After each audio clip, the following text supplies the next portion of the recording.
नमस्कार, विजयदीप न्यूजमध्ये आपले स्वागत। धरण अपडेट अचूक माहितीसाठी आमचा चॅनल सबस्क्राइब करा। आज शुक्रवार 7 जून सकाळी 6चे भीमा व नीरा खोरे अपडेट। सुरुवातीला शेतकऱ्यांसाठी आनंदाची बातमी। भीमा व नीरा खोऱ्यात मान्सूनचे आगमन। भीमा व नीरा खोऱ्यातील धरण पाणलोट क्षेत्रात कमी अधिक प्रमाणात पावसाची नोंद झाली। भीमा खोऱ्यातील धरण पाणलोट क्षेत्रात भीमाशंकर येथे 54 मिलीमीटर, खंडाळा 43 मिलीमीटर पावसाची नोंद झाली। खोऱ्यातील चासकमान धरणावर सर्वाधिक 71 मिलीमीटर पावसाची नोंद झाली, तर डिंबे धरणावर 15 millimetre, Ghod 12 millimetre, Bhama Askhed 14 millimetre, Varasgaon 14 millimetre, Panshet 10 millimetre पावसाची नोंद झाली।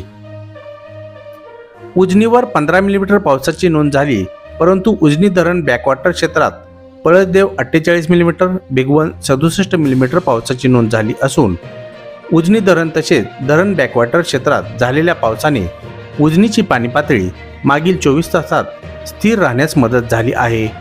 आज सकाळी 6च्या आकडेवारीनुसार उजनीत पाणीसाठा उणे 32.14 टीएमसी असून धरण टक्केवारी उणे 59.99% आहे।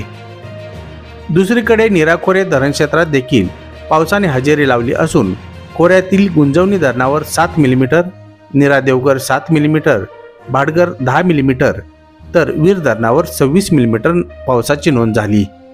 सकाळी 6च्या आकडेवारीनुसार गुंजवणी धरणात एकूण उपयुक्त पाणीसाठा 0.52 टीएमसी, टक्केवारी 14.12%, नीरा देवघर उपयुक्त पाणीसाठा 0.93 टीएमसी, टक्केवारी 8.19%, भाटघर उपयुक्त पाणीसाठा 1.34 टीएमसी, टक्केवारी 5.71%, तर वीर धरणामध्ये उपयुक्त पाणीसाठा 1.77 टीएमसी, टक्केवारी 18.86% आहे।